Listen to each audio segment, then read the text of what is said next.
In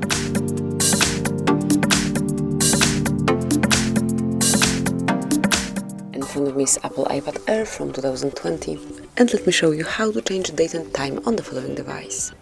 So first of all, you have to open the settings, then find and select General, so just move to General if you are not here, and then go to date and time. And here you can smoothly change your date and time, just unmark set automatically, and here you can pick the date and time. So let me set it for 8:20. And that's it. As you can see, you've just changed date and time, and if you will go back here, you'll be able to see that it has been changed and it has been applied. Also, you can switch off 24-hour format clock, and then you can show AM, PM and status bar if you want to.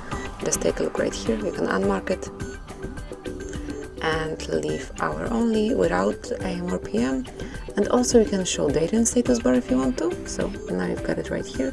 If you want to unmark it, now it will be hidden, but obviously you can set it up as only you want to. And this is it. That will be all. If you would like to switch off the current setup and go back to automatic one, just click here, and now date, time and time zone will be set automatically. So this is it. That will be all. Thank you for watching. Please subscribe our channel and leave the thumbs up.